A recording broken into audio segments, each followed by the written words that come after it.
C'est l'heure du journal de l'Afrique, soyez les bienvenus sur France 24. À la une ce soir, le capitaine Ibrahim Traoré officiellement désigné chef de l'État au Burkina Faso. Une désignation alors que des manifestants sont sortis dans la rue, lui apporter leur soutien. Parmi les défis qui l'attendent, la lutte contre le terrorisme et l'insécurité alimentaire. Reportage dans un instant. La réaction de la famille Lumumba après la décision de la justice belge, la Chambre des mises en accusation de Bruxelles a décidé de verser au dossier d'instruction la quasi-totalité des documents de la commission d'enquête menée il y a 22 ans par le Parlement fédéral. Nous serons à Kinshasa dans ce journal. Le procès du massacre du 28 septembre 2009 a été renvoyé au 10 octobre en Guinée. Mercredi, les débats ont été très tendus entre les avocats des différentes parties. Le compte-rendu de notre correspondant à Conakry à suivre. Au Burkina Faso, 6 jours après le coup d'État qui a renversé le colonel Damiba, le nouvel homme fort du pays, le capitaine Ibrahim Traoré, a été désigné officiellement président. Les défis qui l'attendent sont nombreux. C'est principalement l'échec de son prédécesseur à instaurer la sécurité qui l'a conduit au pouvoir. Parmi les événements déclencheurs, l'attaque de Gaskindé, où un convoi de ravitaillement sous escorte militaire en direction de Djibo est tombé dans une embuscade terroriste. Le bilan fait état de 37 morts. 10 jours après, les chauffeurs commencent à témoigner, les experts sont formels, la route est trop dangereuse. Nina Masson. Il lui aura fallu une dizaine de jours pour raconter. Le 26 septembre dernier, ce chauffeur a été attaqué par des djihadistes dans le nord du Burkina Faso. Il faisait partie d'un convoi de dizaines de camions chargés de vivres. J'ai eu peur, mais après c'est passé. Mais j'ai eu peur parce que j'ai eu beaucoup de mes collègues que je ne vois pas, il y a d'autres qui sont morts. Le convoi était en route pour Djibo, une localité encerclée par les groupes djihadistes. 37 personnes ont perdu la vie lors de cette attaque selon l'armée. 70 conducteurs de camions restent disparus. C'était sauf qui peut. Voilà, ceux qui étaient censés nous sécuriser, bon, c'était des bandades. Hein. On était sous couvert des militaires, mais si les militaires eux-mêmes s'enfuyaient, soit ils n'avaient pas le matériel adéquat pour nous sauver. Bon, vraiment, on se pose beaucoup de questions.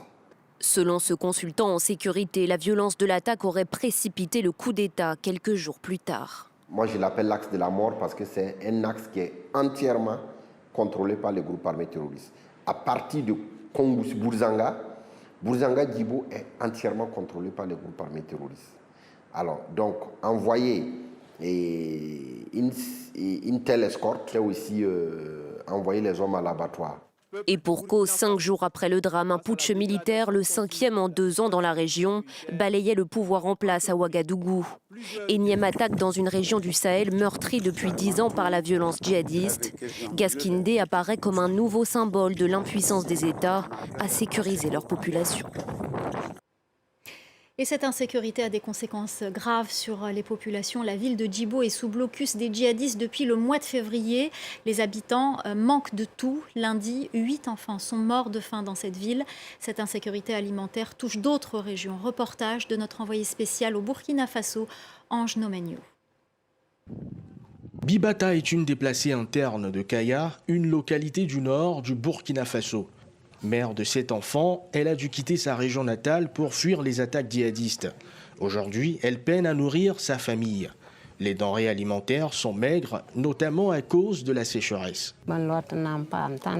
Aujourd'hui encore, se nourrir reste une difficulté. Parfois, nous arrivons à trouver de la nourriture, mais parfois nous dormons le ventre vide. En général, nous arrivons à prendre 2 repas par jour. Souvent, nos enfants pleurent parce qu'ils ne mangent pas assez. Mais nous faisons de notre mieux pour leur trouver quelque chose à manger. Au Burkina Faso, les régions sous influence djihadiste sont soumises à un blocus. Il est donc difficile de les ravitailler. Pour cet expert, la solution serait de sécuriser les routes. Nos attentes, c'est de trouver un mécanisme, je dis un mécanisme bien habilité ou un mécanisme bien adapté à ravitailler permanemment la ville, c'est-à-dire la levée du blocus. Parce qu'avec le blocus, tout est venu de ces difficultés-là. Seule solution pour ravitailler certaines villes du pays, les voies aériennes. Mais certaines ONG jugent que cela n'est toujours pas suffisant pour lutter contre la famine.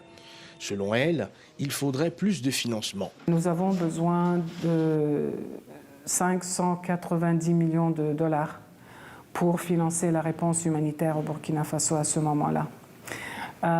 Et à ce jour, uniquement 88 millions de dollars ont été mobilisés.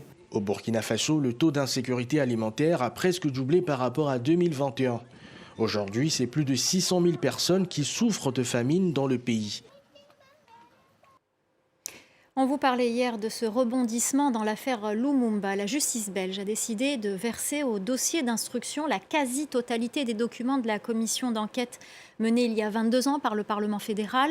Une décision dans le cadre de l'enquête déclenchée par la plainte déposée en 2011 par François-Emery Lumumba, fils aîné de Patrice Lumumba. Notre correspondante à Kinshasa, Aurélie Bazara-Kibangula, a pu recueillir sa réaction. Près de 200 cartons de documents vont être déclassifiés. Ce sont des comptes rendus d'audition faites par le Parlement belge qui avait mis sur pied une commission d'enquête parlementaire sur l'assassinat de Patrice Emery Lumumba, le premier Premier ministre congolais. Les témoins de l'époque ont été auditionnés entre 2000 et 2001. Des auditions menées à huis clos. Alors pour la famille, avoir accès à ces documents, c'est un nouvel espoir de connaître davantage les circonstances de l'assassinat du héros de l'indépendance congolaise. Je crois que c'est des documents très importants. Très importants. Si on voit les quantités de la grandeur des dossiers, vous comprenez, ça peut être aussi intéressant. Les gens qui ont essayé, de retarder ou bien de résister pour donner, etc. Ça montre qu'on a peur de quelque chose. Ça montre qu'on a peur, disons, quelque chose. En bref, le résultat il est là. Bien entendu, ça va prendre du temps pour, disons, la lecture, mais c'est une étape extrêmement importante vers la bonne direction. L'optimisme de la famille est toutefois nuancé car 2 auditions resteront confidentielles. Celle de 2 hauts fonctionnaires belges en poste au moment de l'assassinat de Patrice Emery Lumumba. Ils sont tous les 2 encore en vie et la justice belge a estimé que rendre publiques leurs auditions porterait atteinte à leur vie privée. Alors ici, à Kinshasa, la famille Lumumba s'interroge car les auditions de ces 2 témoins clés pourraient peut-être lever les zones d'ombre encore nombreuses. La Belgique a reconnu sa responsabilité morale dans les années 2000 dans la mort de Lumumba, mais jusqu'à ce jour, aucune condamnation n'a été prononcée par la justice. Et puis toujours en République démocratique du Congo, 8 militants de la Lucha ont été placés sous mandat d'arrêt provisoire et conduits à la prison centrale de Rutshuru. Selon un avocat, ils sont suspectés de troubles à l'ordre public. Ils ont été interpellés après avoir tenté d'organiser un meeting pour dénoncer l'état de siège qui sévit dans la province du Nord Kivu depuis mai 2021. Ils dénoncent également l'occupation de Bunagana depuis le 13 juin par le M23. Le renvoi du procès du massacre du 28 septembre 2009 en Guinée. La prochaine audience est prévue le 10 octobre. Le capitaine Moussa Dadis Camara et ses coaccusés comparaissaient devant le tribunal pour, entre autres, complicité de meurtre et de viol en masse. Mercredi, les débats ont été très houleux entre les avocats des différentes parties. La correspondance à Conakry de Malik Diakité. Dès l'annonce du renvoi de ce procès, l'ancien président, le capitaine Moussa Dadis Camara, a laissé éclater sa colère. L'ex-chef de la junte guinéenne, dont les avocats avaient demandé le placement en résidence surveillée, a sursauté du siège où il était assis dans le box des accusés pour exprimer son mécontentement. Une réaction pour dénoncer sa détention à la prison centrale de Conakry où il est incarcéré depuis le 27 septembre dernier. Le président de la Cour a décidé de reporter l'audience, selon lui, pour donner du temps au tribunal d'examiner les nombreuses exceptions soulevées par les avocats de la défense qui contestent toute une partie de cette procédure judiciaire. La décision très attendue du tribunal concernant la mise en résidence surveillée ou non de Moussa Dadis Camara sera rendue le 10 octobre prochain. Les avocats de la partie civile ont déjà exprimé leur opposition à cette demande des avocats de la défense. Selon eux, aucun inculpé ne devra bénéficier d'un régime de faveur. Direction le Lesotho, où des élections législatives se tiendront ce vendredi. Cette monarchie constitutionnelle enclavée à l'est de l'Afrique du Sud est dirigée depuis 10 ans par des gouvernements de coalition, avec un parlement souvent divisé. Le récit de Caroline Lamboli. Des premiers ministres systématiquement chassés avant la fin de leur mandat. C'est l'histoire du Lesotho, petit royaume africain dirigé depuis 10 ans par des gouvernements de coalition. À l'approche des législatives de ce vendredi, certains électeurs espèrent voir une vague de changements. Demain, je voterai. Et je voterai pour un parti politique qui remettra le pays en ordre et qui nous bâtira une économie forte. Il y a un vrai problème de chômage. Il y a de la corruption, notre économie est en baisse. Donc nous espérons que le nouveau gouvernement va faire en sorte que notre économie s'améliore, afin que beaucoup de jeunes qui sont au chômage puissent trouver du travail. Cet habitant prévoit d'aller voter aux premières heures du scrutin. Mais d'autres n'y croient pas. Pour moi, c'est une perte de temps. J'ai bien mieux à faire que d'aller voter et aider les gens à obtenir des postes politiques. Et puis après, ils ne font rien pour nous. L'actuel Premier ministre, Moketsi Majoro, ne brigue pas de mandat. Son parti, la Convention de tous les Basotho et le Congrès du Lesotho pour la démocratie, deuxième plus grand du pays, ont tous les deux présenté des candidats relativement jeunes.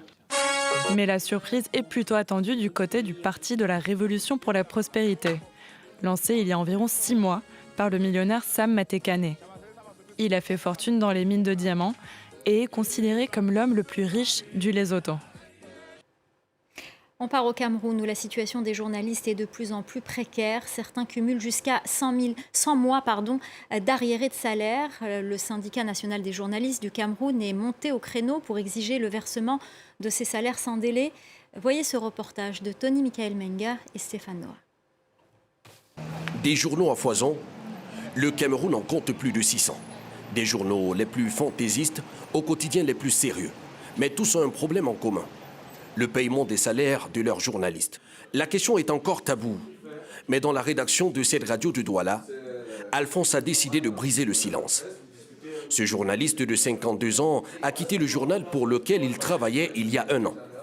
Il réclamait 21 mois d'arriérés de salaire à son employeur qu'il a traîné à l'inspection du travail. Je ne peux pas vous dire que ce que moi j'ai obtenu, c'est l'équivalent peut-être de 7 mois, 7 ou 8 mois au trou sur les 21. J'étais secrétaire de la rédaction que j'ai occupé pendant 11 ans. Vous imaginez, je n'étais même pas à 150 000 francs de salaire. 150 000 francs CFA, 230 €. Un salaire dérisoire et des cotisations sociales quasi inexistantes. Une précarité dénoncée par le syndicat national des journalistes du Cameroun. Les camarades qui nous ont saisis sur des questions d'arriérés de salaire, il y en a de 38 mois. Ce jour-là, la présidente de l'organisation, Marion Obam, et son collaborateur font le point sur la situation des arriérés de salaire dans la profession. Pour le syndicat, la précarité des journalistes sans salaire les rend vulnérables aux tentatives de corruption. Tout le monde se plaint aujourd'hui des journalistes à gages, tout le monde se plaint aujourd'hui des lanceurs d'alerte, tout le monde se plaint aujourd'hui que la qualité de l'information n'est plus bonne, on a plus de fake news. Mais justement parce que ceux qui sont censés faire ce travail sont dans des conditions inacceptables. Parmi les journaux indexés pour non-paiement des salaires, le très réputé quotidien Le Jour d'Amanmana. Si ce directeur de publication reconnaît des retards dans les salaires, il met en cause l'état catastrophique des finances d'une presse locale endettée et en quasi-faillite. La dette salariale, la dette sociale que je déplore n'est qu'une partie de la dette. Parce qu'il y a la dette vis-à-vis des imprimeurs, il y a la dette vis-à-vis des fournisseurs papier, il y a la dette vis-à-vis des propriétaires, la dette loyer. Une crise salariale dans la presse qui est loin d'être résolue, malgré les aides gouvernementales aux journaux privés qui se sont élevées à près de 370 000 € l'année dernière. Que deviennent les étudiants africains qui ont fui l'Ukraine au début de la guerre? Certains d'entre eux se sont réfugiés en France, mais la protection temporaire mise en place pour les Ukrainiens ne s'applique pas à eux. Aujourd'hui, ils continuent de faire face à de grandes difficultés pour poursuivre leurs études. Reportage de Charlotte Ducat.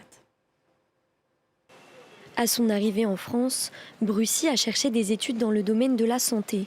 Aujourd'hui, elle s'est finalement orientée vers une licence de lettres. Je voulais faire dans le paramédical. Donc quand nous sommes arrivés ici en France, ça fait comprendre que les étudiants étrangers qui sortent de l'Ukraine, ils ne peuvent pas faire dans le médical. C'est grâce à cette association qu'elle a pu recommencer des études. Elle vient en aide aux étudiants africains comme Makaya qui a fui l'Ukraine. Depuis le mois de mars, elle cherche à reprendre ses études de médecine. En vain, elle envisage de se réorienter. Si j'ai pas de choix, je suis obligée de le faire parce que je ne vois pas. Je vais rester là, je vais faire quoi? Je vais continuer à me battre, continuer à demander des inscriptions que je suis sûre qu'on ne va pas me donner. Ces étudiants africains venus d'Ukraine peinent à reprendre leurs études et voient leur avenir suspendu. Abdelaziz s'est battu pour qu'ils bénéficient de la protection temporaire mise en place le 5 mars, qui concernait uniquement les Ukrainiens. Nous avons dénoncé une forme de discrimination, parce que les gens fuyaient la guerre. Quand ils arrivent sur les territoires européens, on distingue entre les Ukrainiens de nationalité et ceux qui ne le sont pas. Et bien progressivement, nous avons pu obtenir des autorités, effectivement, que ces jeunes qui étaient exclus du dispositif puissent progressivement bénéficier d'un certain nombre d'avancées. Une circulaire a été mise en place par le gouvernement le 6 juillet, permettant aux étudiants étrangers venus d'Ukraine de s'inscrire en études supérieures. Mais le bilan est mince. Sur les 336 qui ont fait appel à l'association, seulement 69 ont retrouvé des études. C'est la fin du journal de l'Afrique. Restez avec nous, l'info continue sur France 24.